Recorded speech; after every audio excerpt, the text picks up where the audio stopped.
Ladies and gentlemen, can we have your attention please for the father and the bride to commence the speeches.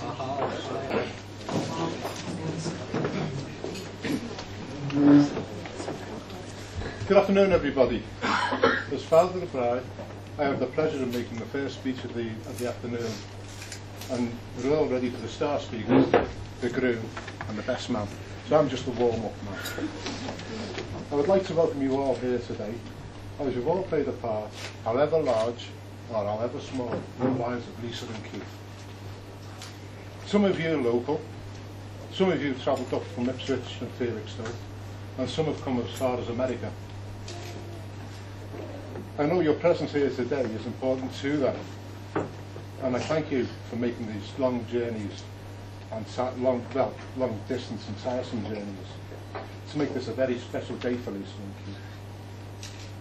I feel sure the family members who have passed away will be looking down with pleasure, happiness and a great sense of pride on this joyous occasion. Val and I welcome Keith's mum, Valerie, also Valerie, and his father, Ambrose, into our family. We know they are very proud of Keith as a son, as a man, and in the achievements and the successes that Keith has made of his life so far. Today, I am the proudest dad in the world.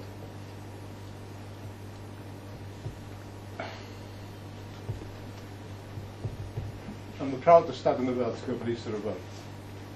I think you will agree that she looks absolutely stunning. Val and I are very proud in the way she looks today. We are also very proud in the way that she's grown up, and we are delighted in the achievements that she's made in her career and in her life.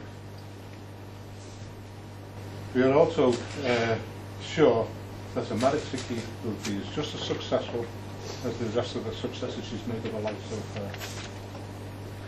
I think as parents, the best thing we can give our children are roots and wings. Roots in the strength of family ties, in their sense of values, and in the worth of their relationships. And wings to be independent, to carve out a successful career, to reach their goals, and to eventually put down strong roots of their own. In this case, I feel that both families have done a good job. Today, I look at my daughter and see an independent, attractive, and elegant young woman. She obviously takes after her mother. She looks after the haircut like this. It is at this point that some fathers make comments of embarrassing moments or times in their daughters' lives. You're all disappointed. I'm sorry, Lisa. I'm not going to do that to you today. Sorry, we got to take off.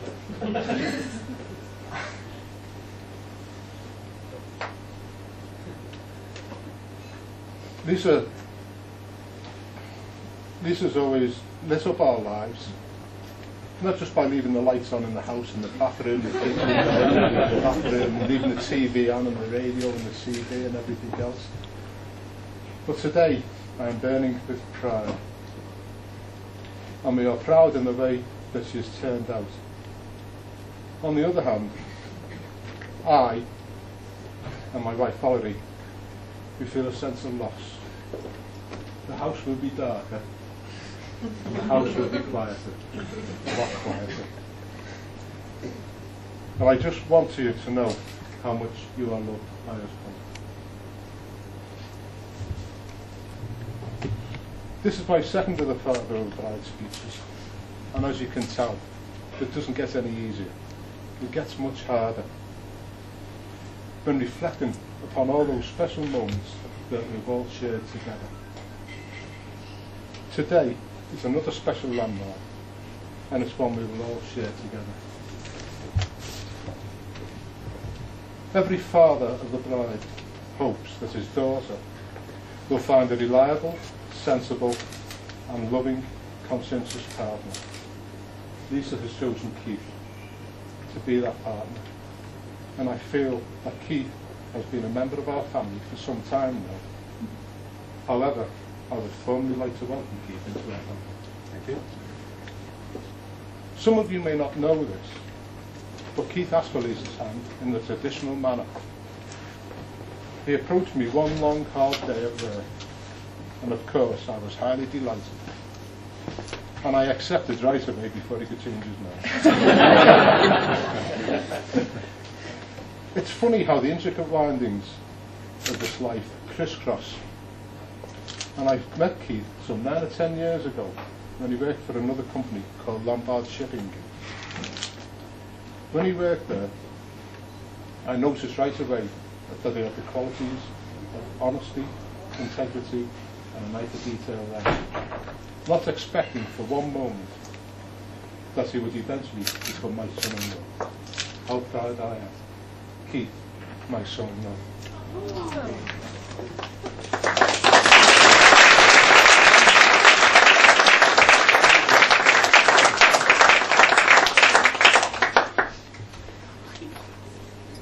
Just to offer you some advice, Keith, on your marriage. I would just like to pass these few things across to you that I've learned and have been passed on to me over the last 34 years of being married to Val. The 3 golden rules. Yes, I was wrong. And I think you can all see where that one comes from. Yes, you were right. And I love you. Now, we all know that's got us out of jail a few times. But a great philosopher once said, a man who gives in when he is wrong is a wise man, while a man who gives in when he is right is even wiser and still married. Marriage is a funny thing. In a recent survey carried out to establish whether married men live longer than bachelors, they found there was no difference. It just seems longer. May Lisa and Keith be blessed with happiness that grows, with love that lasts, and a long and peaceful life together. I wish them enjoyment today, the fulfillment of all their hopes and dreams for tomorrow, and the love and happiness that will last always. Now, Keith and his brother are well versed in this anthem. Some of the Americans may not be. Even those people from Ipswich will probably know. But in Anfield, they often sing, "You will never walk alone." When the minister asked for a response, we were all a bit slow. And I thought this part of the speech was going to fall flat.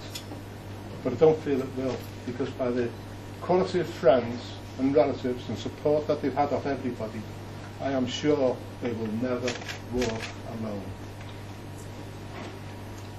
I would like you to be upstanding, not to sing "You Will Never Walk Alone," but I'd like to propose a toast to the bride and groom. The toast is the bride and groom. The bride and groom.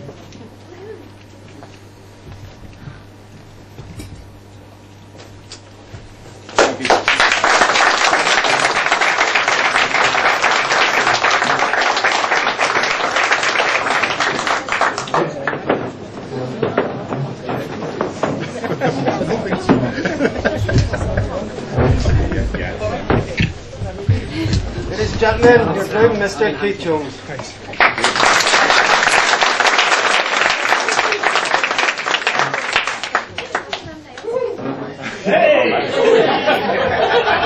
Good afternoon, everyone. Thank you, Ray. It's a very special, momentous day today, and one a lot of people have been planning for and looking forward to for months now. There'll be a large gathering tonight, and expectations are high for a great night and a successful future. That's right, Liverpool are playing Lazio tonight in the very last match before the new season, and we wish Rafa and the lads well. But for now, back to the wedding speech. Seriously, first of all, on behalf of me and Mrs. Jones,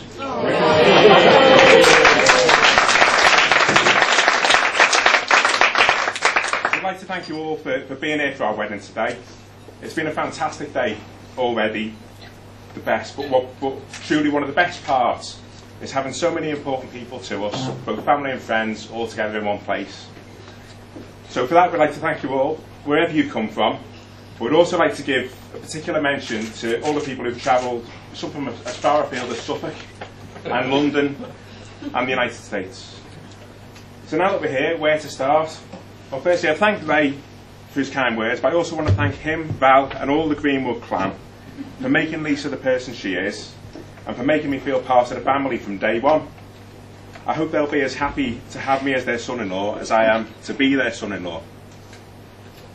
The Olympic Games start today, and in the Looking After Lisa relay race, Ray, I acknowledge that you've now passed the baton to me. Sorry, no, passed the baton to me.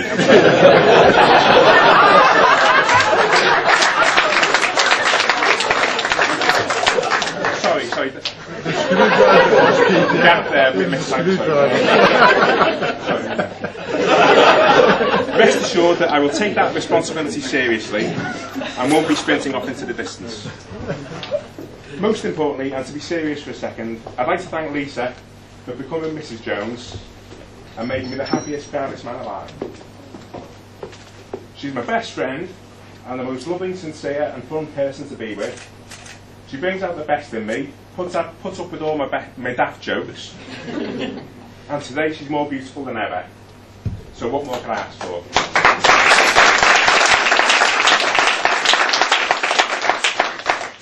I'm sure our best years are still to come, and I'd like to propose a toast to my wife, my world, to Lisa.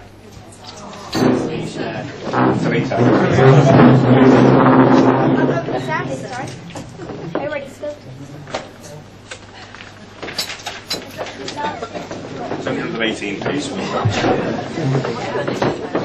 Those who know Lisa best sometimes say, in a nice way, that she can be a bit of a perfectionist. So just how she's agreed to marry me is quite baffling. Perhaps it's because she recognises that to anyone seeking perfection, I'm a challenge that will take a lifetime. And if she doesn't already think that, I suspect she might do by the time she's heard Neil's speech. But I'd like to congratulate Lisa today too, not for marrying me, but for gaining two very special parents-in-law, in my mum and dad, Valerie and Ambrose, whose understanding, guidance, patience and support throughout my life have never wavered. So here are some small gifts for... Oh, sorry, I'll come to get more thank yous later on, but for now I'd like to thank both sets of parents for all they've contributed in all kinds of ways to make today possible. I've got the flowers.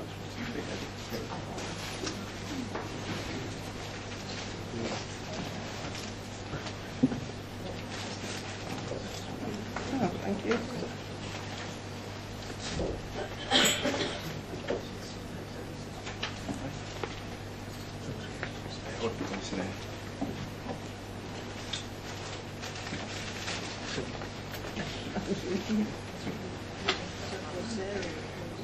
Before I proposed to Lisa last Valentine's Day, I decided to take the traditional route and secretly ask her dad for his blessing first. For absolutely no explainable reason, I was probably more nervous about that than I was in asking Lisa herself. In fact, I was so flustered I got lost trying to find Ray's work, and I ended up driving backwards and forwards over the Runcorn Bridge 6 or 7 times. Fortunately, as night fell, I eventually found the depot, which was handy because if I'd spent any more time driving between Widnes and Runcorn, I'd have probably gone in and asked for his hand, asked for Lisa's hand, with a strange Cheshire accent. When Lisa and I had been going out for a while and first decided to ask her to marry me, well, you tried to make it special, and I had a grand but vague plan to make the proposal memorable. To that end, I pictured it taking place somewhere far away and cosmopolitan, perhaps somewhere like New York or romantic Paris or by the Trevi Fountain in Rome. But when I was imagining far off and exotic locations, for some reason Bournemouth wasn't on that list of glamorous and memorable places I first thought of. Less still did I imagine I proposed while on a trip to visit our adopted chimpanzee, Johnny, at Monkey World Apex Rescue Centre. But when the moment's right, it's right. We were staying at the former home of Lily Langtry and King Edward VII, and it was a lovely venue and a perfect afternoon. to follow my drive down that morning as a nervous, gibbering wreck. Of course, a proposal for a woman can be an emotional event, and sure enough, when the moment arrived, it provoked the traditional floods of girlish, hysterical tears. But pretty quickly, Lisa told me to pull myself together and stop blubbing, and the job was good. Which fast forwarding 18 months brings us to today, and some more people to thank. So a big thanks to my ushers, Ando, Dasmond and Males, for helping to get me here, their friendship and superb ushering skills today. Here are some small gifts for you guys, if you'd like to come up.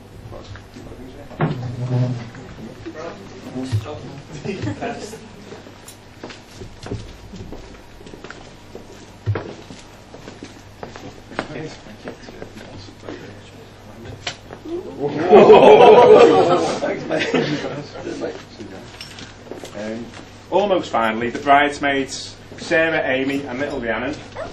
I'm sure everyone will agree they look absolutely delightful.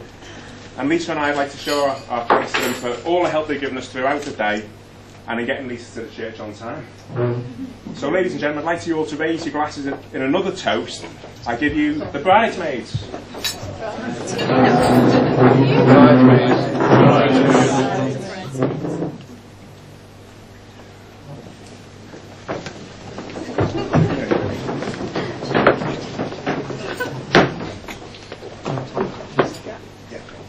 I've got a few little gifts from Amy and Rhiannon and